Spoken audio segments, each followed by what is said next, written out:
What is up, everybody? Welcome into another episode of It's Called Football.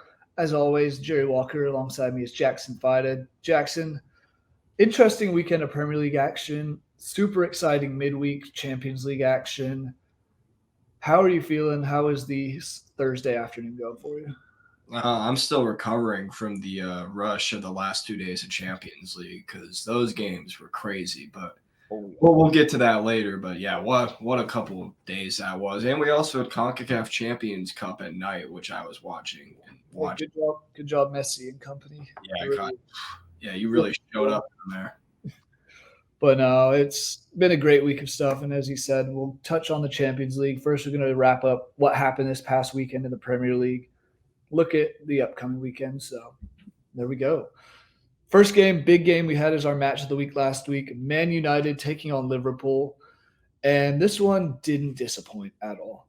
Nope, not at all. And it is from a Manchester City Arsenal perspective about as good as you could have hoped, bar obviously a Manchester United win. But I don't think anyone really thought they would do that.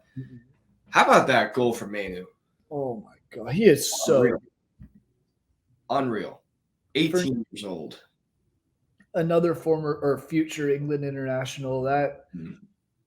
That's the scary thing. It's like they have him and Jude Bellingham in the midfield. Plus, I'm sure there's a couple other younger guys I'm not thinking of right now. You have Cole Palmer. It's a very scary team for the future. Phil Foden as well. Yeah. Man, just taking it. The touch he had to get a little bit of space, then just curled it top corner was remarkable. No, it really was. Just everything about it was actually spectacular. Like, you can't take anything away from it at all. Yeah. But just to kind of go more in chronological order, Liverpool, great start with the Luis Diaz goal. They look like, all right, this is what we need to do. And then Bruno Fernandes scored a header, which I can't remember the last time I've ever seen him score a header. Really can't. I don't think I've ever seen him score a header. Makes it 1-1. And then obviously the goal we just talked about makes it 2-1. And then I don't know what Wan-Bissaka was doing. It was Wan-Bissaka. What was he doing?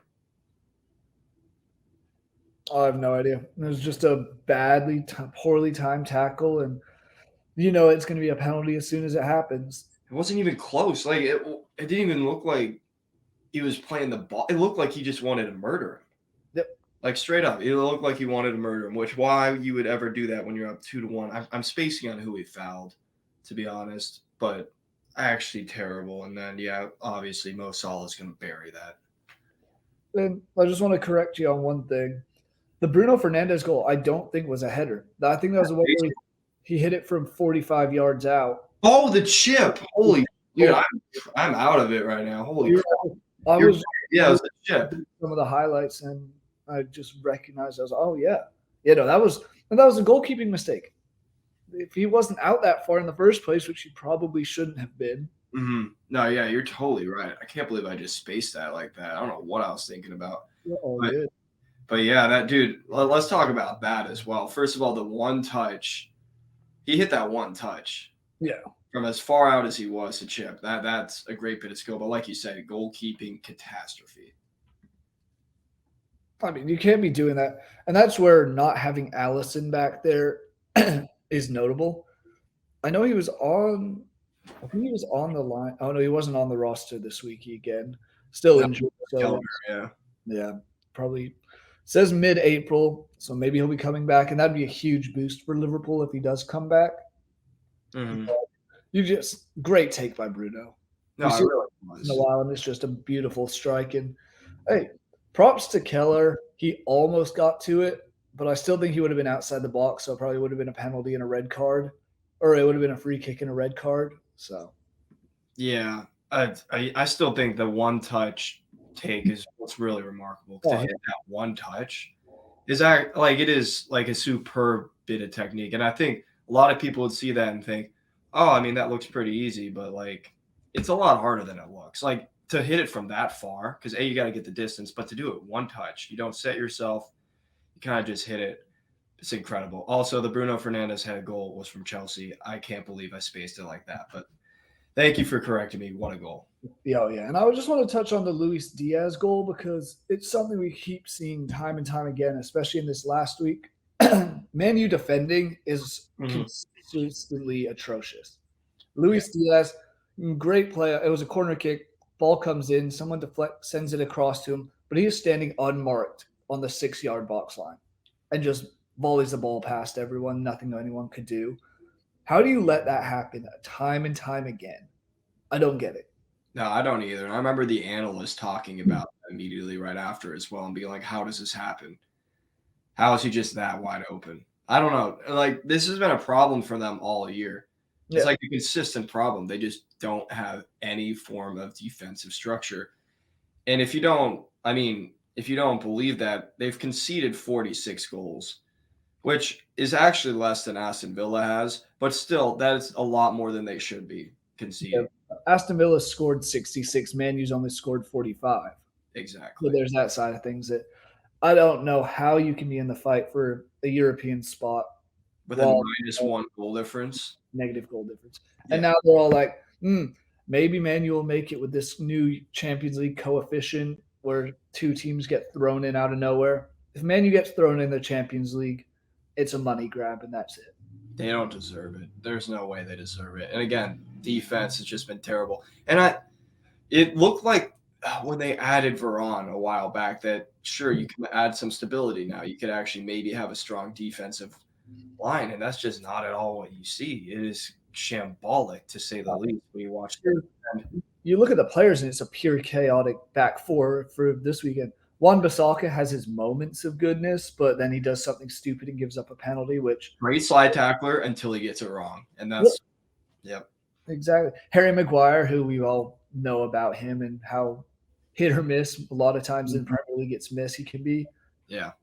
Then they're starting Willie Kambawala at this other center back, 19-year-old Frenchman, which they've had Varane back there. They had Lindelof. They John had some Evans. John Evans, yeah, as well.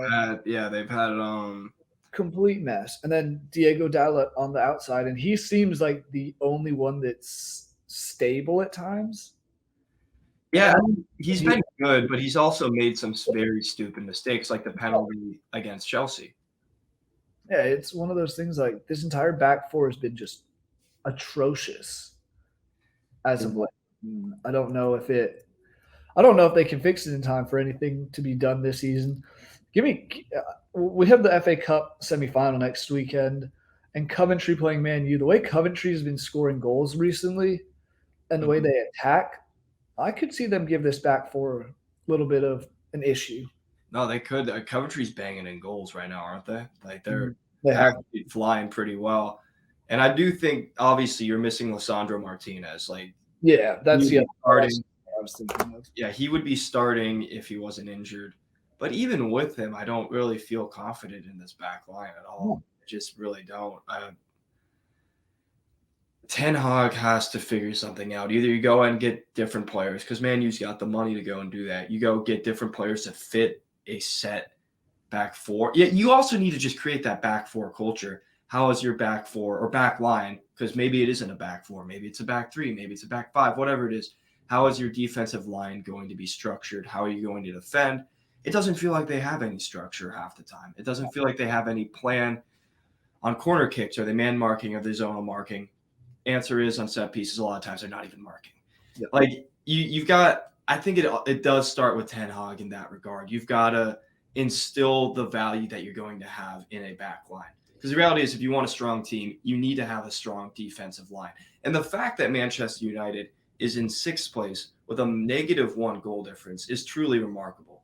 I don't know how it's possible. Maybe that's a testament to players like Garnacho, Kobe Mainu, the ones who are carrying things on the offensive front.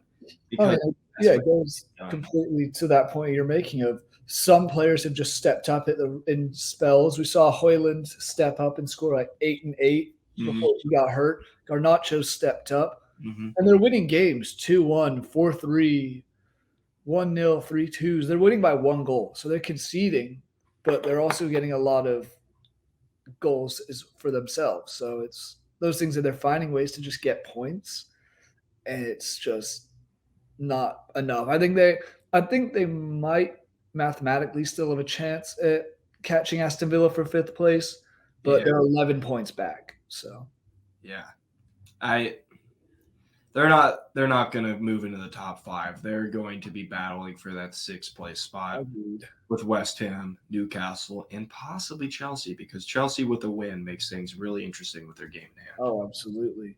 And I mean, Chelsea had a chance, which we'll touch on shortly, to kind of get a little closer, but they gave that one up late. But on the Liverpool side of things, just before, because as we've mentioned many times, it's a very exciting Premier League title race. This is big, getting at least a point here. You would have loved 3. You felt like we both predicted 3 ahead of time, but it wasn't to be. Especially hurts considering what we'll get into right now of Arsenal winning 3-0 against Brighton and then Man City winning 4-2 against Crystal Palace. But for Arsenal, it was domination, it seemed. It was, it surprised me a lot because I thought this would be a trap game. I really did. With the Bayern game coming up midweek, Yeah, I thought players would be putting all their attention focused onto that, because how can you not? It's a Champions League. Doesn't matter that you're in a title race. It's a Champions League. It's the most prestigious club soccer event in the world. Like, it really is. So I was pleasantly surprised with how Arsenal played in that game to win 3-0. I mean, it wasn't like they won the possession, so it wasn't a dominant fashion. But you look at the shots: 2 for Brighton, 7 for Arsenal. Those were the ones on target. It's not surprising they won 3-0, and it was getting goals from everywhere. Saka with a penalty. Kai Havertz continues playing well and scoring goals. Maybe he's the number 9 that they needed all season to kind of get them going. He's still not a number 9 to me. No, I agree. But he's a false 9 who does well when he's not expected to score goals. When he's not expected to score goals, that's when he makes those late runs, like the goal here, which was just a tap in after a little cutback right back to him. Great run, by the way. Yeah. But I mean, that's where he does his best. It's not when he's like, I remember Chelsea, they wanted him to be the guy. They wanted him to be the one scoring goals, carrying them on the offensive front. That's not who he is. That's really not. He's more so like, an advanced attacking midfielder. But, I mean, he's playing pretty damn well right now. Like, as soon as he scored the first couple, he's been a very good component of Arsenal's attack. Like, he is very essential to how they play. And then, Trossard also getting the goal. Like you said, goals coming from everywhere, which is what you love to see. Oh, yeah. And that's what makes a team a championship contender. Mm-hmm. Title contender is not being reliant on one player. That's why Man City's been so good for so long, is you're not relying on just Haaland last year to score goals. If he wasn't scoring, it'd be Gundogan or Foden or Grealish or someone else would be stepping up. And we're seeing that with Arsenal, which is massive. Because even with Man City's 4-2 win over Crystal Palace, they find themselves Arsenal top of the table. Yep, they do. Narrow as it may be, they are top of the table on goal difference, which is still remarkable to me that Arsenal is 9 goals ahead of Liverpool and 12 ahead of City. Oh, yeah. Would not have called that in a million years. You look back at it, it was that stretch of 5-0, 6-0, 5-1, 4-0. Just chaotic. Yeah, those multi-6-goal win games really helping out and panning out here. But, I mean, 3-0 against Brighton, you add to that goal difference, you get a big win. We'll see what happens this weekend with an even tougher game, but very good result for Arsenal on that one. Oh, yeah, and that's something like moving on to the Man City side of things. They won 4-2 against Crystal Palace, but they conceded a goal in the 86th minute. Had they not, they would be 1 goal behind Liverpool, a little bit closer to Arsenal, and it's one of those things that at the end of the year, your placement could be decided on goal difference. It really could, with how close things are. It really could. And I still think City should be the favorites to win the title. I think the only game coming up that's really going to be challenging for them might be that Tottenham game on paper. So they should still be very confident, but man, their defensive efforts sometimes. It's been a little shaky. Granted, it's only been 2 games where they've really given up a lot of goals. So could be completely overreacting, recency bias and all, but to go down as early as they did and then, give up a late one, that's not a very positive sign at this point in the season, because with a team like City, you kind of expect them to be strictly business, get in, get out, get our points, do what we need to do. You don't expect them to go behind early and then give up, a late. Not important for Crystal Palace in terms of getting points, but could be huge when it comes to deciding the title if, say, Liverpool and them are tied at the very end. Yeah. So, And I mean, don't get me wrong. They scored 4 goals in between allowing 2. So it was business as usual to an extent. De Bruyne got a couple. Rico Lewis scored as well. And Erling Haaland had himself a goal as well. So it's one of those things that you look at it and it's like, oh, City should have done this, could have done this. They still won 4-2. they did. And at the end of the day, 3 points is 3 points. But yeah, but it's the goal difference could be crucial down the end. And it's the same in the relegation battle a bit, same in promotion battles in the league below. But that brings me to some of those relegation competing teams. And there were a couple matches that finished with a very, very late winners or a late equalizer in one case. Start out with Luton versus Bournemouth, finished 2-1 Luton. But it was 1-0 Bournemouth up until the 73rd minute, where Luton got on the board through Jordan Clark. And then it was the 90th minute. Carlton Morris scored the winner for Luton. And considering what's happened with Everton, and they get a 2-point deduction or an additional 2-point deduction, this makes things very interesting. A massive 3 points for Luton. Yeah, huge 3 points because now when you look at the table, still in 18th, but you're tied with Forest. Just 4 goals worse. Negative 4 goals worse than them in goal difference. You're only 2 points off of Everton now. This is, I mean, we talked about it a little last week, and we're like, it is possible that something happens, but this Luton team needs to start picking up wins. We don't know if that'll happen. Just like that, they pick up a win. Everton gets that deduction. Holy crap, we have got a fight down there. Oh, That's yeah. all it takes. And I thought it was pretty sick. Do you see Carlton Morris' reaction when he scored? No, I did not. Oh, the way he was screaming at the crowd, like just the overall, just the hype nature of it. That's what Luton needs. They need that fire. They need that spark. And they got it in this game. And I wonder if that'll carry them through. We'll see. There still is actually a fair amount of time to go. Even though we are at the business end of the season, there is still a fair amount of time to go. But you wonder if the point deduction for Everton, again, because this is twice now, will have a negative impact on them. Whereas a team like Luton, you get that win. You're at home. You have the fans behind you. You get a late win with a 90th minute winner. If that'll carry you through to the next game where you can get up a huge result and then pass Everton, maybe pass Forest. We'll see. It's going to be real interesting to see. And as we said, Everton still has to play everybody pretty much. Mm-hmm. Have to play Forest, have to play Luton, have to play Sheffield United. So, but also they have to play Chelsea, Liverpool, Arsenal. Those are games that you expect them to lose, and it can make these matches against, say, Luton or against Forest crucial to one of those team survivals. Yeah, no, it really will. So it's going to be real interesting to see. And they all have different schedules. It's going to be like different hurdles. Oh, Everton on paper should have it in their hands. You would You just mentioned with what you think, but you wonder if this will have a negative impact. And if they lose one, what happens in the next one? You know, if they win one, what happens in the next one? It's going to be really interesting to see.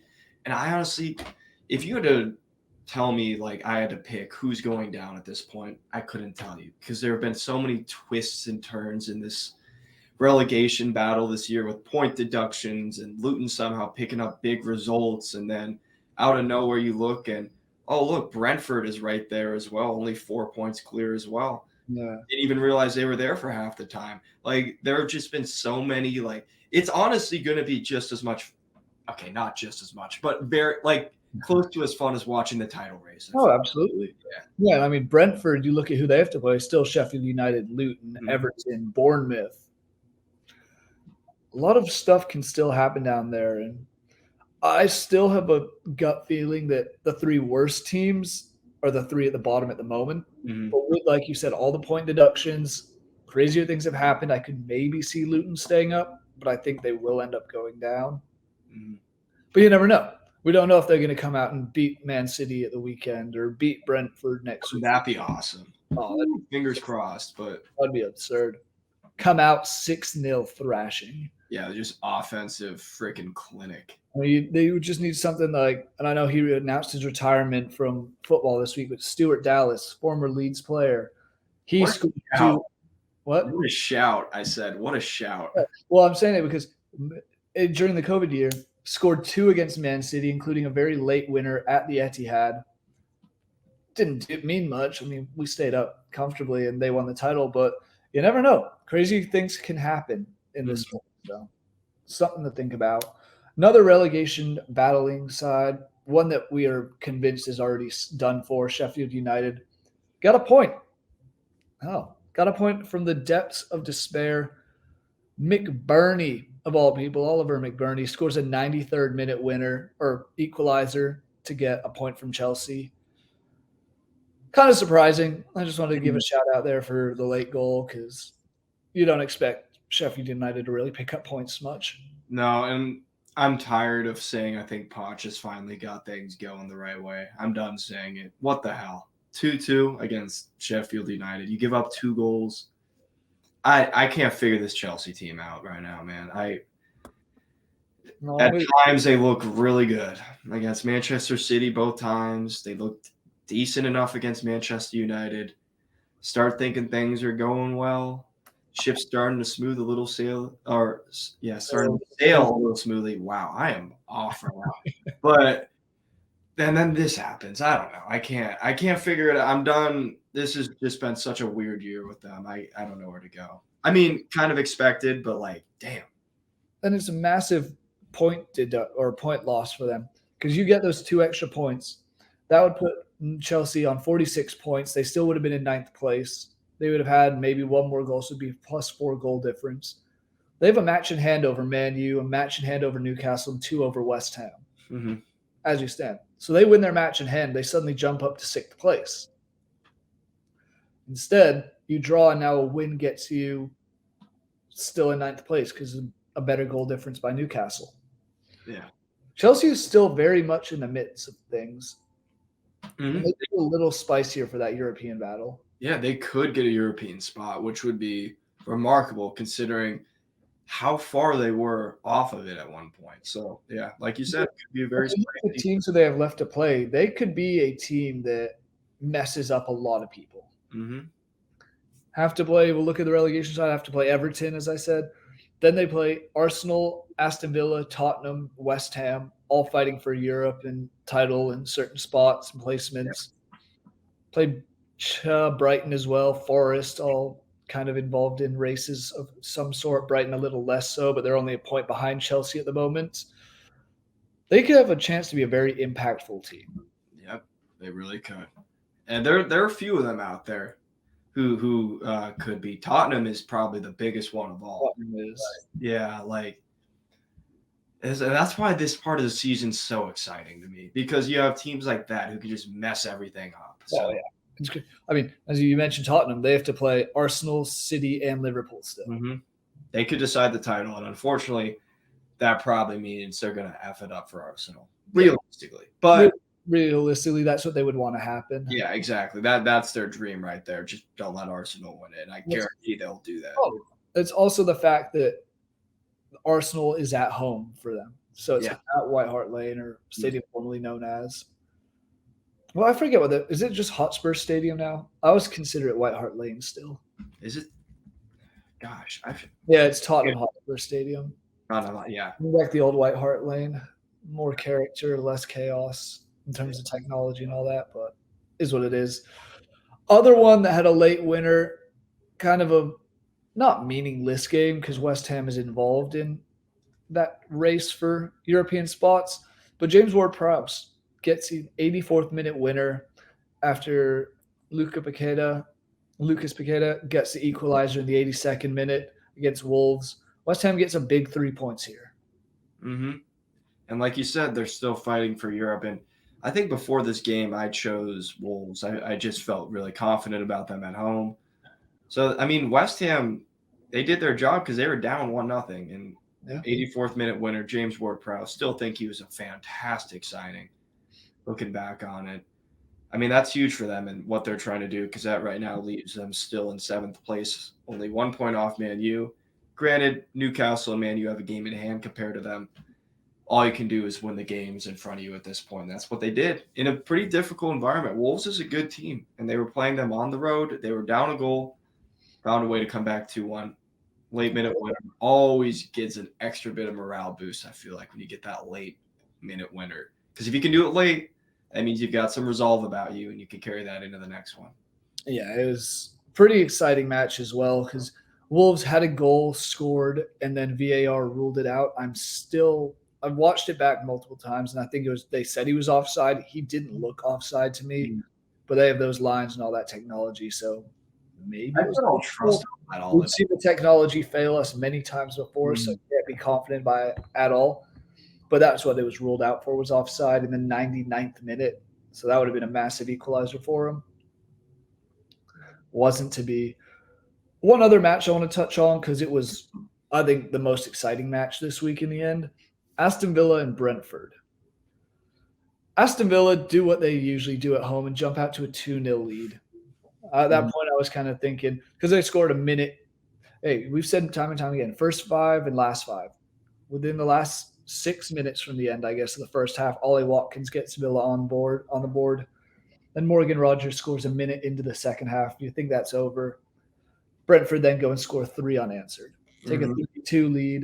And it's Ollie Watkins again in the 80th minute that gets Aston Villa level. And massive point for them because that keeps them level on points with Tottenham. They really would have liked 3 for that 4th place Champions League spot, but wasn't to be. Instead, they've 3 less goals. So here we are. Now, I mean, what a game. Oh, by the way, just down 2-0, then 3-2, then 3-3.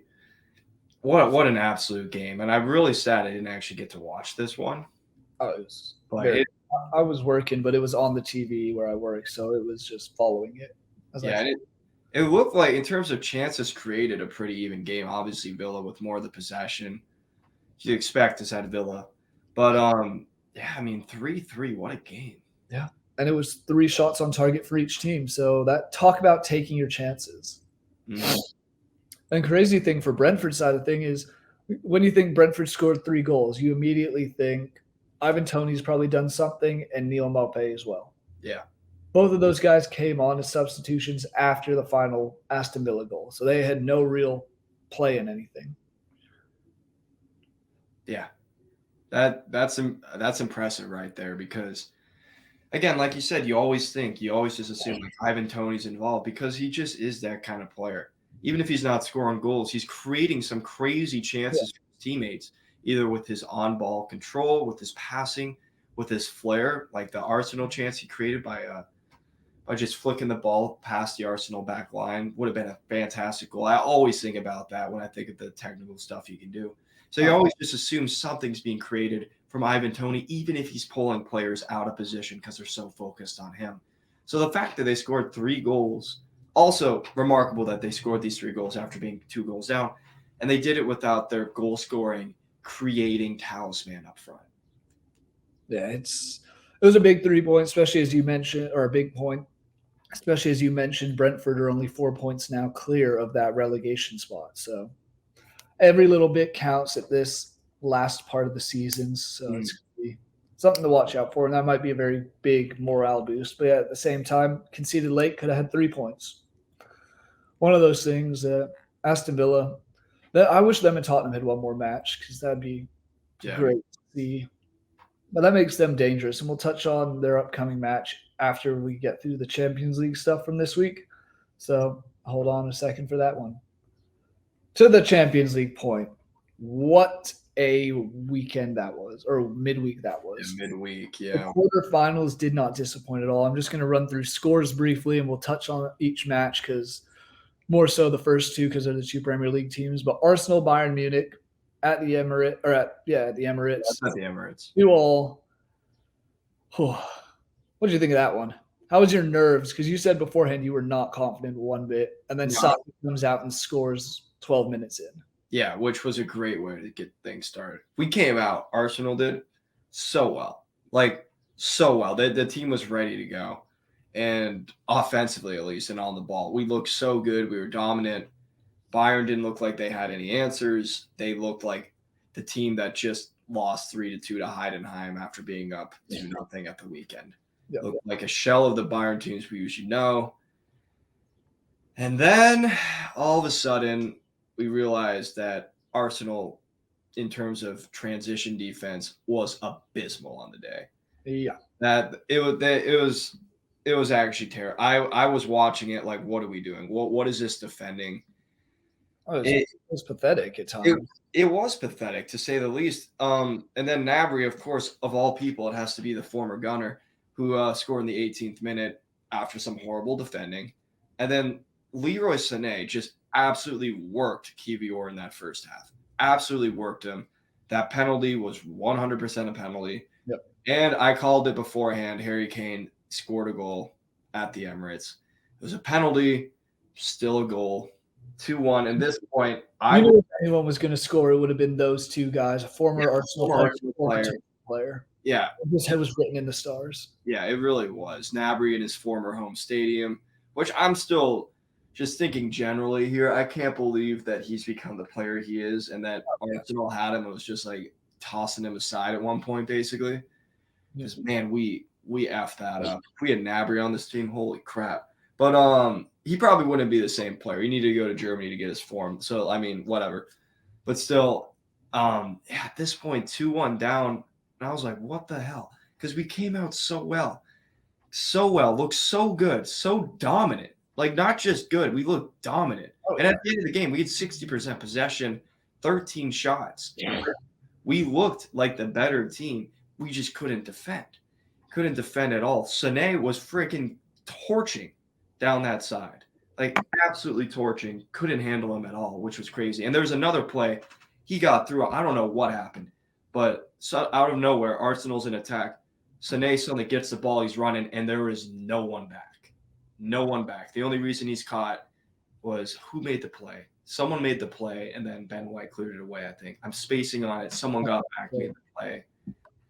It just looked very shambolic in terms of defending. Second half, I feel like it was a little more structured. I did feel like the goal was coming for a bit. Like you had that sense that the goal was coming. And then Trossard off the bench, man. It's hard to name someone more dangerous, I feel like, off the bench than Leandro Trossard. Oh, yeah.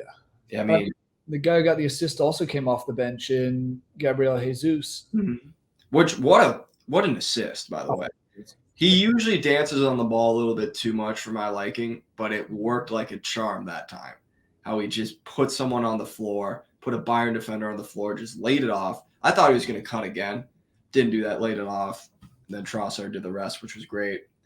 So, I mean, at the end of the day, 2-2 draw, I'll take it based off where things were. Yeah. Would have really liked the win because now we got to go to the Allianz, and it's never easy there. So I still think Bayern's going to win ultimately. I've been saying that for a bit. But it was better than I thought it would be because I thought Arsenal would lose by multiple goals. It's just winning that the defense was so bad because he did everything right offensively, I feel like. Scored 2 goals, you get the early goal. And I feel like you should be able to take care of the defensive side at that point when you have that early advantage. That was pretty disappointing because it wasn't just like Bayern scored some crazy goals. It was bad defending. Yeah. Sloppy, bad defending. If they had scored better goals, like, you know, a banger or like really nice combo play, or even just Alphonso Davies just cooking down the side, crossing it, and someone loses their guy, whatever. But both goals I feel like were inexcusable in terms of defense. Oh, absolutely. And I mean, when Harry Kane scored his penalty, I thought it was going to get out of hand a bit. I thought it was going to get to like 3-4-1 for Bayern Munich, but Trossard did what he had to do, and Arsenal kind of stepped up in the second half. I do have to ask you, because there was a little bit of debate about this. Oh, yeah. Bukayo Saka goes down in the box from Manuel on kind of a challenge from Manuel Neuer. Do you think that was a penalty? No. I agree. I think Saka kind of left his leg hanging. I don't get why he did that. I really don't. No, he keeps tight, goes around, and it's wide open. Because Neuer wasn't committing because he saw what was happening, and he knows, hey, there's another leg, and it's in Germany. I think that thought went through his mind because he didn't fully commit. Mm-hmm. He didn't fully commit because if he did, it would have been a foul. Yeah. So Saka just takes a touch around rather than sticking out the right leg like he did. It's a goal. I really was 100%. Like all you have to do is just score. I don't know. He was looking for the pen, which maybe he wanted to get Neuer red in his head. I think he just wanted the contact. I don't think he thought he'd be able to get through. I think he thought Neuer was going to commit harder than he did. Yeah. I did too, which maybe that's a 300 IQ level play for Neuer. He's been doing it for so long. He may have known what's up, to be completely honest. But it was not a penalty kick. And I know some people were saying, oh, it's a pen. No, he stuck his leg out. Granted, that was more of a pen shout than what Tuchel was complaining about, which I get over yourself. He literally told him to retake the kick. For anyone who hasn't watched, Gabriel put his hand on a goal kick. The ref told him to retake it. And Tuchel's over here crying and saying it should have been a pen. He told them to retake it while it's like, come on. But the soccer one, in my eyes, not a pen. If you stick your leg out looking for something, you should never get the call. And Saka honestly probably should have gotten a yellow card. Yeah, my thing is Saka was the one who instigated the contact. Yeah. It's not like it was Neuer who hit him. Saka knew what he was doing and left his leg hanging. Stuck his leg out, hit Neuer. Again, all you have to do is stay up, and that's an easy goal because Neuer didn't commit. And at the end of the day, if more players – because I feel like a lot of players are always looking for it. If you just play through it, in that situation, he's either going to foul you, because he would have if he had tried to tackle. He would have fouled you, or you score. So I don't know. Not a pen though. Not a pen. Yeah, agreed. As exciting as that one was, the other match in the Champions League going on at the same time. Oh yeah, might have beat it out. And this is one that we said last week. This should be the final. It feels like it should be a final. Real Madrid, Man City. 3-3 in the end, and it was Bernardo Silva, 2 minutes in, who gets City on the board.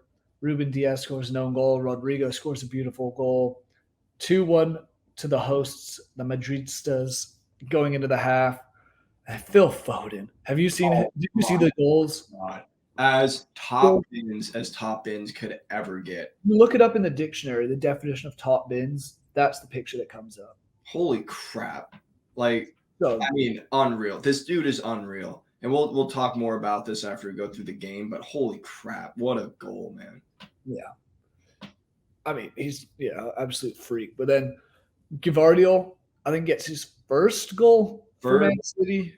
Yeah, I think that was his first goal. Yeah. His first goal. But he had a nice little ball. The ball fell out to him outside the box, rifles it in, past the diving. Was it Courtois? No, it was Lunin. Lunin. Courtois out for the year, and Kepa's terrible. So. That's right.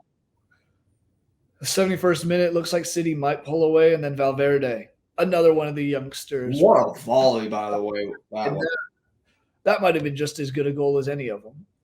Yeah, I mean, the way he cushioned it onto the floor like that with his laces was actually unreal. It was an absurd finish.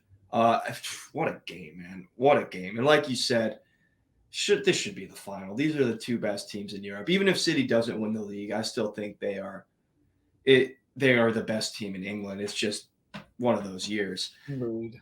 But these are the two best teams in Europe. This should be the final. It is a tragedy that they have to meet in the quarterfinals. Not even the semifinals, the quarterfinals. But, I mean, for all of us neutrals out there, what a game, man. Oh, yeah. I mean, I was doing the triple box, and this is the one I should have had on my computer instead of on my phone. Yeah. But I had the Arsenal one on my computer, Leeds Coventry, which is you were actually watching the Leeds game, which I love. It was on ESPN2, right?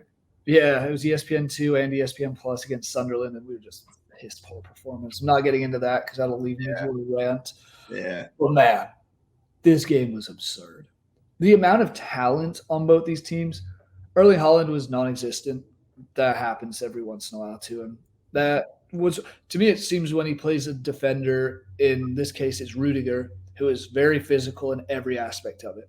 He's pulling his shirt. He's bumping into him when the ball's not around. He's going in hard into tackles. He's making it a living hell for Haaland. And that's what teams have to do. That's what Arsenal did against Man City. Gabriel was all over him the whole game. And that seems to be the secret. Only way to stop him. Yeah. Kevin De Bruyne didn't play either. I was surprised by that. Maybe he's still coming back from his injury and all that. You don't want to do anything to hurt him again and all that. But, man, feed me leg two. I cannot wait already.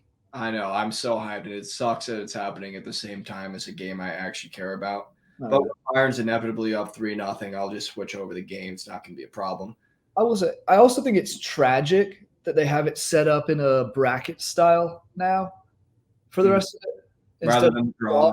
because Draw's fun, dude. the Draw's draw is fun. But also, you look at it, it's going to end up being Man City or Madrid versus Arsenal or Bayern Munich. yeah. Then the other side of things, Barcelona, PSG against Borussia Dortmund and Atletico Madrid. And those games we can touch on briefly just because I feel like we should mention them. Yeah. PSG, Barcelona finished 3-2. What a game that was. Oh, what a game indeed. Former Leeds player Rafinha gets a brace. Anderson Christensen, a former Chelsea player, Yep. gets a goal on virtually his first touch, 2 minutes off a corner from another former Premier League player in Ilkay Gundogan. But it looked like PSG was kind of getting something cooking. 2 goals in the first 6 minutes after the half. Yeah, they came out flying. They came out flying. Whatever Enrique said obviously worked. I mean, you end up still losing the game, but the halftime talk worked. Just didn't sustain it for more than 10 minutes, but yeah, and as I mentioned, Holland was non-existent. Kylian Mbappe didn't do much as well. He had a couple neutralized there. It was. I'm just gonna say, I know this is a Premier League show. Kerbasi, unbelievable talent, 17-year-old. What Barca has going on with their youth system right now is actually crazy. They have got another golden generation brewing. With him at center back, you have Yamal. You also have Pedri and Gavi. I mean, we talk about that Pedri ball to Rafinha. Off the bench. Virtually his first touch. He came on the 61st minute. Rafinha scored this goal, assisted by Pedri in the 62nd. Just plays it perfectly over the top. And Rafinha just one-time volleys at home. Absolutely nuts. Yeah, I mean, just the touch on it, just the way it was laid on a platter. The finish was pretty remarkable as well because he hit it cleanly. Everything about that was phenomenal, but to just come off the bench and just casually do that like he did is actually insane. And again, that's one of the Barca's youngsters. You also have Fermin Lopez coming through. He's only 20. He could be having a very exciting future with the club. Who else? I know I'm not. I mean, Vitor Roque, but he's Brazilian. He's not technically from La Masia, but you got all these La Masia guys starting to come through again, and they're young, but I know he's not necessarily young by these standards, but Ferran Torres, still 24 years old. He's looking better and better as it goes on. He almost had a goal, I want to say. And you still have Ansu Fati out on loan. Like, I mean, they could be having some very promising years ahead of them. And it sucks that Xavi's leaving because I do think he still is a good manager. And it is funny that they did win this game because Luis Enrique before was kind of taking shots at him, saying he does a better job of playing the Barca way, and then they lose 3-2 at home. So kind of funny that happened. But dude, I'm telling you, Barca in 5-ish years could be very, very good if they keep the score together. There's another guy that's injured at the moment in Gavi as well, who's 19. Yeah, Gavi's unreal as well. I mean, the whole thing is, are they going to be able to compare to the Madrid team that we're about to see? That's what's going to be real fun to watch. I think we're getting back to that age. Like you said it, you're like in the Slack group, we were talking about that, and we're getting back to the prime Barcelona, Real Madrid, El Clásicos. So I'm very excited because I mean, think about just rumors wise, all the players Barcelona have. I'm sure they'll bring in some others, but Real Madrid potentially having Mbappe, Alphonso Davies, Achraf Hakimi, already Jude Bellingham, plus Rodrigo, Valverde. We could have the most as well. It's going to be pristine El Clasico again. Yeah, it should be. And it won't be like the generation of Messi and Ronaldo where people are watching for Messi and Ronaldo, but it'll be like the great generations before that. We've got star players. You don't maybe have the worldwide icons like you do with those two, but you're going to have star players going after star players, and it's just going to be like the old days. Because right now it doesn't really feel like it has that same bite that it used to, but it's going to come back. And that was a good point you made. El Clasico will be great again. I mean, it's going to go back to the days of there's that famous picture of you look at the Real Madrid bench and it's like Beckham, Ronaldo. God, who else was on there? A couple other guys whose names blanking on. You know what picture I'm talking all those guys. You had at that time you had Zidane, you had Zidane as well, and then you look at the other side, it's like Carlos. It's just absolutely crazy. I'm excited for that. But other Champions League team, another team in Spain who got a win. And this is kind of the match that gets thrown under the table of this week. Atletico Madrid, Borussia Dortmund finished 2-1. Sebastian Haller got the goal for Borussia Dortmund in the 81st minute, and they came so close to equalizing it on the last kick. Off the bar. Yeah, and this is a good match. It's kind of deserved to go to Atletico Madrid from what I saw. Had more shots, outpossessed, but hey, all I'm saying is all these games, very good. There's not more than one goal in between them, so the second leg is going to be a fantastic view for anyone. Whether you're a fan of the teams, whether you just want to watch because you love footy, it is going to be worth the watch. Cancel whatever you're doing Tuesday at 3 p.m. Pacific time. Sorry, Eastern time. Jeez. And then Wednesday at the same time as well because it's going to be fun. Go ahead. You go. This brings just a question for you. We no longer have the away goal rule. Do you wish in these scenarios we still had it? Because there were a lot of away goals scored. This is the first instance where I personally think like I'm fine without it. I never really liked away goals. I really didn't because then you get these weird situations where Shakhtar Donetsk, for example, isn't playing at home or some other team isn't playing at home and they get the away goals. It was this weird. What was it like COVID year? There were away goals when they're all playing at like. Oh, COVID year was just stupid. Yeah, there was Chelsea won it. Yeah, there were all this weird stuff. I like it without away goals, really. I do because it makes it so extra time is more possible, which from a viewing standpoint, is great for the fans and it's great for the media companies because they get more people watching, maybe. So I don't think that'll go away anytime soon.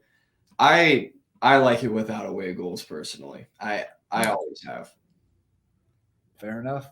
I do have a question going back to City real quick. Yeah. Do you think that this team is slowly this is something I heard from the CBS broadcast. It really got me thinking. Are we seeing the slight transition from Kevin De Bruyne's team to Phil Foden's team? Because the role he has taken on this year has been crazy. Because before that, he wasn't getting consistent time. Like, yeah, we all knew he's good, but all this stuff. And he's kind of exploded into, I don't want to say their key player, but at times their key player this year, you know? Like he's the guy scoring, he's the guy assisting, he's doing all this stuff. Obviously, it's not happening yet. De Bruyne is still the guy in terms of pulling the strings, but are we slowly seeing this transition to where Foden is kind of that guy, just like how David Silva was before that and possibly Yaya Toure was? I don't know. Honestly, I could see it, especially considering I want to say I was looking it up. Kevin De Bruyne's contract runs through the end of next season. Mm-hmm. I don't know if they're going to keep him around. He's getting up there a bit in age. He's 32 now. Yeah. Not super old, but like you could fend to lose him if Phil Foden keeps going. And it's the thing like you have Rodri. Rodri's also taken up that defensive aspect of things. Yeah. That Kevin did so well. Phil Foden's taking up the attacking, so they're finding two guys here who can kind of make up what Kevin De Bruyne has had. And with his injury troubles recently, it's something that really could be true. It could be happening. Mm-hmm. And Phil Foden, I think they're pushing him more and more, helps with the Englishness and him on the national team and all that. But he is a hell of a player and will be the midfielder there for a while. Yeah, going to be interesting to see how he develops. And I know we were talking about who the best young player is last week, and it's kind of hard to like compare he and Garnacho because he is a few years older than Garnacho. But man, dude, I don't think there's anyone right now playing like Phil Foden who's a youngster. There's some dudes out there balling out, but what Phil Foden is doing is actually remarkable. Oh yeah, and just looking up Kevin De Bruyne, it seems like the reason he didn't play and didn't start was he was scheduled to, and then he got food poisoning and threw up in the dressing room beforehand. Missed that completely. That's something else. Man City was out Ake and center back without Kyle Walker, so they played a mismatched team. I still like them to go over Madrid next season. At home. Yeah, for sure at home. But moving on to this upcoming weekend of Premier League fixtures, again, doesn't seem like the most interesting and intriguing. There are a couple matches, but overall, it's like a lot of top versus bottom ones. One that is top versus top, Arsenal hosting Aston Villa. This is our match of the week. I'll let you do the duties and give us your lowdown for it as the Arsenal fan. Yeah, so this might just be a common theme that's going to exist for every game going forward, but I am terrified about this one. I really am, and Villa is a very, very good team. Like, we saw them run Manchester City off the park. Like, they are a very good team, and they're coming off of a fairly disappointing result. So I wonder if that's going to motivate them as well. Arsenal, there is one big advantage for Arsenal. They have another 2 days of rest because Villa's playing today. Yeah. And Villa has to give that attention as well. So that could be a very useful thing in Arsenal's favor. I don't know how to feel about this game, to be completely honest, so I'm not going to make a prediction. All I know is I'm nervous about it because Villa is a team that could very, very easily capitalize on an Arsenal team that has lackluster in their defense like they were against Bayern Munich.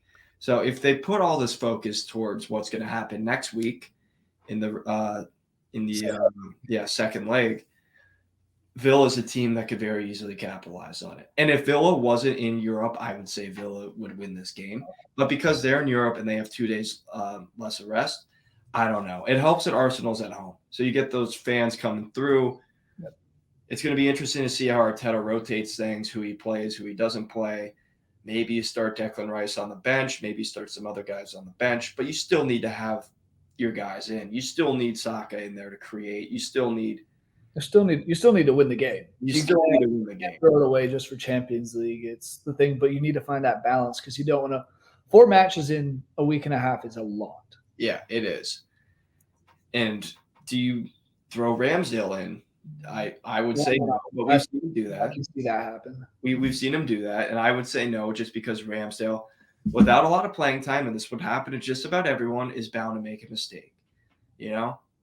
So it's going to be interesting to see how Arteta manages it. It's going to be interesting to see how Unai Emery handles it, because he's got this game today, and then you got to worry about the Arsenal game very, very quickly. So they're still in a spot where Aston Villa is right on the outside looking in of a Champions League position. Mm-hmm. They need as many points as possible.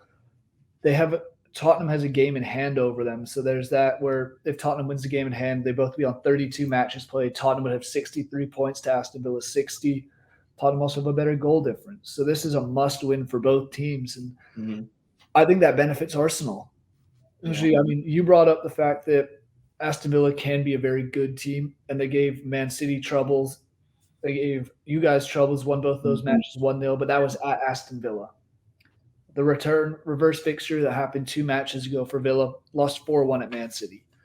I think Arsenal is far better. I think they are playing for much, much more. And to your point, the 2 days extra rest is going to be massive. Because Aston Villa is playing Lille, and that's not an easy match by any means. Is that at home or away? It is at home. Okay, so that's helpful for them, but still. It is. But Lille's no slouch. They're 4th in Ligue 1, which Ligue 1 is what Ligue 1 is, whatever. But they're a team that'll make you play hard and make it a long day for you. So that's one that frustrates defenses. They've only conceded 25 goals in the league so far, which is absurd to think about. That is pretty remarkable. Oh, God. I'm just looking at – this is the first time I've looked at the Ligue 1 tables in a long time. Nice is 5th place. They've allowed just 22 goals, but scored just 28. So they're just parking it. How do you have that many good results off of – I guess they're just winning 1-0 the whole time. 1-0 or 0-0 draws. Yeah. Yeah. Damn. Jeez, and they must have been higher because they've lost they've won one of their last 9 Ligue 1 matches. Yeah. Wow. It's a weird division, but And for those who are immature, Brest is in second place. So yeah, it used to be Nice on top and then Brest second for nice Brest. Yeah. nice Brest indeed. But it's PSG's title. We already know it is. Yeah, it always is, basically, except for fluke years. Yeah, I'm amazed Marseille's doing as poorly. Lyon's looking terrible at the moment. Lyon is terrible because they just got. I think they got a big investor in who's trying to turn things around for them and make them a more formidable club, and they just not even close. Yeah, it's not ideal. I'd like Aston Villa to win the Europa Conference League, and maybe that's something. They win that and go to Europa League. They're going to qualify for Europa League. That's the thing. Maybe we get an extra English team that way. Mm-hmm. Yeah. Otherwise, matches that I have written down, there's really one other that's kind of note, less so than on paper, but Newcastle-Tottenham. We've mentioned how big of a match everything is for Tottenham and how they're fighting for Champions League and all that. Who do you think gets this one done and why? I'm going to go Newcastle. Okay. I am. They're going to be at home. They also are fighting for something as well. Granted, it's not Champions League, but they're in 8th place, and they win this game, and they move ahead of West Ham into 7th place. They move ahead of Man U as well. Yeah, well, yeah, they would, assuming Man U doesn't get the result. Oh, that's true. Yeah, but yeah, so it's going to be interesting. Going to be interesting to see how both teams come at this because Newcastle needs a win. Tottenham needs a win. I think Newcastle's going to get it done at home. They do show up oftentimes in bigger games, and they drop games against worse teams. Yeah. So I'm going to go Newcastle. I'm not confident about it. Tottenham, very good team. Very well could make me eat my words here. I'm going to go 2-1 Newcastle. I think Isak gets himself the winner. That's what I'm calling on this. But I'm not confident at all and could see it going either way. Both teams have a lot to play for. Both teams are very good on their day. If it is their day, if both teams are on their day, I think Tottenham will win. But I do think because it's in Newcastle, that Newcastle will have that slight advantage. Yeah, I like that shout. I'm leaning towards Tottenham, but I'm not counting out Newcastle at all. They've been finding ways to get results as of late. Beat Fulham at the weekend at the 81st minute goal. Drew a conceded late against Everton, so that was unfortunate, but they still got a point there. And then that crazy 4-3 match with West Ham that they scored in the 90th minute and 83rd minutes and to come back from 3-1 down. So finding ways to get results at the moment, especially at home. I still think Tottenham is up for any match at the moment, and it is the early one, so we'll see. But it's also the aspect of they have this one. Do we have an international break coming up? Not until June, I don't think. Oh, it might be FA Cup coming. Yeah, that's it. Then they have a whole week off, which is the thing. So Tottenham play Newcastle this weekend, have an entire 2 weeks off until they play Arsenal. So I guess that's why I like Tottenham. They have plenty of time to rest. They're not in any other cups at the moment. They can throw their all at Newcastle, and I think they will. I think they'll get the result here. I think it's going to be a very good game no matter what. Because when you have two teams playing for something, it's just going to be who shows up more on the day, I feel like. And I feel like these teams they're not evenly matched. And obviously Newcastle's had all these injuries. They have Sandro Tonali out. I think Tottenham is a slightly better team. But I do think matched up on their best day, these two would give us such a good game. So it's going to be fun to watch. Oh, 100%. We'll see what happens on Saturday. Yeah. Yeah. Early game, 7:30 a.m. Eastern time. But Jackson, are there any other games you want to go in depth? We're almost approaching that hour mark, so I'm thinking we just run through, give our predictions for the rest of these matches. Yeah, let's just give quick predictions. All right, starting out Saturday slates. Brentford, Sheffield United. Give me Brentford. Always go against Sheffield United. I'm taking Sheffield United this time. I think. No, I'm just kidding. I'm taking Brentford. Sheffield United got their point as of late, so they're not getting points in. Well, they've gotten points in 3 of their last 4. Let me give a shout out to them for that. But I don't see it happening. I think Brentford will get the win at home. Ivan Toney again. 2-0. All right. Burnley, Brighton, same thing. I can't bet for Burnley. Give me Brighton. Yeah. Another one, pretty straightforward. Man City, Luton. Give me Luton. Easy. Luton 6-0, as we said earlier. Nah, give me Man City. Easy. This is one that you want to watch the goal difference on. Mm-hmm. Because Luton gave City a fight in their first match. It was 2-1 in the Premier League. Then they lost 6-2 in the FA Cup. Yeah. This shows that Man City could potentially get going. And if they need to start scoring goals, which they do, this is a great one to start to try and build that goal difference up. Yep. But this one could get out of hand. I think this could end up like 5-6-0. I'm going 4-0. Okay. Yeah. Forest hosting Wolves. Oh, give me Forest, honestly. As Yeah. stupid as this might be, I don't have any reason except just have a gut feeling that Forest is going to win.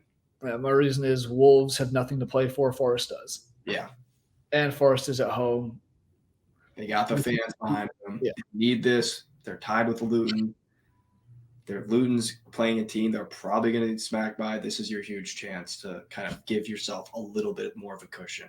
Give you some space and build up a goal difference. Yeah. Then next one down, Bournemouth Man U. I'm actually struggling right now. I'm going 1-1 because I'm struggling. Okay. I'm going to go 1-1. Bournemouth is actually not a bad team, and Man U looks atrocious half the games they play. So I'm going to say 1-1. And Bournemouth, believe it or not, is only 8 points back from Manchester United. Really? So it's not even like it's like, oh, well, how can you say that, Man U? Only 8 points ahead of this team. So I'm going. The whole middle of the pack is extremely congested. Oh, it's so close. Everyone technically still has a chance for Yeah. something. That makes it exciting. Mm-hmm. I picked Bournemouth to beat Man U kind of jokingly in the fall in the first match. Then they come out with 3-0 at Old Trafford. Last year, Man U won 3-0 at Old Trafford, won 1-0 at Bournemouth. Give me Bournemouth. Give me 1-0 at the Vitality Stadium. Heard it here first. There we go. Liverpool, Crystal Palace. Feed me Liverpool. Giving me Liverpool, Crystal Palace. I still don't think they're a very good team. They're going to stay up, but yeah. West Ham, Fulham. This is the only other one that intrigued me a bit because Fulham's only 9 points back, I guess. Yeah, and they're also possibly, maybe, sort of, if they won every single game and everything fell their way, have a shot at Europe, but give me West Ham. Agreed. Especially at home, bubble blowers will be blowing. Last one, Monday afternoon, Chelsea-Everton, and this is the one I'm having the most trouble with. Yep, because, again, you go and beat Manchester United 4-3, but then draw 2-2 with Sheffield United. I do think Chelsea will win because, again, I'm just going to say they're at home, and it feels like they have an off game and then an on game. So I do think Chelsea, this will be more so their on game, but it won't be pretty, and I think they win 1-0. Yeah, I think they will. I'm leaning towards a draw. I think this will be tight. But Everton, sorry. Yeah. Everton won the reverse fixture 2-0 at home. If anyone's going to win, I think it would be Chelsea. But the way they looked, I think this is a draw written all over it. Mm-hmm. Very well could be. It could be a goalless draw. It could be a 3-3 draw. I don't know. I also think Everton, after their extra 2-point deduction, will come out and oh, shit, we actually have to start playing again. Because they got to the point where it looked like they were pulling away from everything and kind of getting to that safe space. Now they're only 2 points ahead. So, yeah, we'll see. Well, got a busy weekend ahead. Europa League's going to kick off here shortly. Some of the Conference League has already kicked off as we are recording Thursday afternoon. Any final thoughts? Final things you want to touch on before we wrap this one up? Make sure to watch the Scottish Premiership finish. That league is close. I don't know if you've seen Celtic with a 1-point lead over Rangers. Really? Celtic were miles ahead. 1 point ahead. Rangers is 1 point back with a game in hand. It is going to be fun. And the only reason I started thinking about it was because of the Old Firm. That game was crazy, and it is close. So I do want to keep an eye on that towards the end because here's the thing. There's one match left. Yeah. Rangers has 2 games. They have a game Sunday and a game. Do they finish on a Wednesday? Yeah. Against Dundee. Yeah, that's weird. They finish on a Wednesday.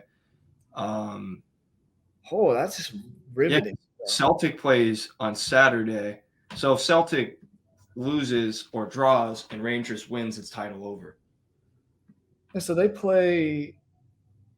Why do they play 33 matches? That's such a weird number. I have no idea.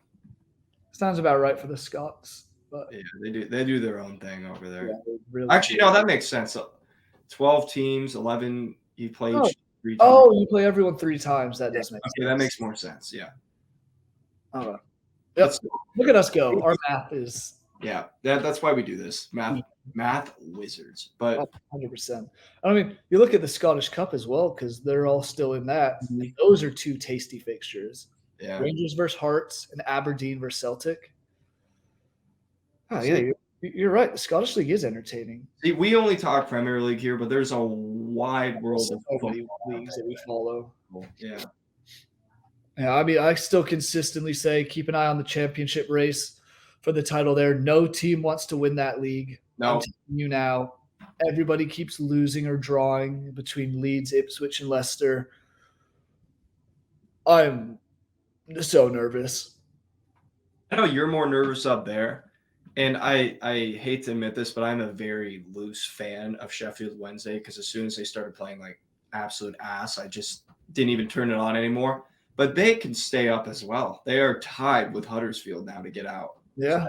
And, I mean, it's a tough schedule for Sheffield Wednesday upcoming, but Huddersfield has just as tough of one. They have to play – I'm a huge Huddersfield fan just for the last day of the season, which and I'm going to get myself a paper bag, and I'll be in Florida, so it'll be a 7:30 start. I'm going to sit I'm going out for a festival. So it'll be a late night. I'm waking my ass up at 7 in the morning. Going to start stressing out because I think it comes down to that day. Leeds play Southampton. Ipswich hosts Huddersfield. And Leicester plays Blackburn Rovers. All at the same time. It's going to be a nightmare. But only 4 games left. Oh, yeah, it's terrifying. Leicester have 5, so they have the one in hand, and it's just pitiful. I'm still just like, it's remarkable how well Ipswich is doing in their first year up. And my thing is like, I think we end up messing up and falling into the playoff because it seems very much like Bielsa's first year. You're great all season, then burn out at the end. Mm-hmm. It's getting a little off on a tangent here. We like talking about other leagues as well, but thank you guys for watching. I'll wrap it up on that one. We'll see you guys next week.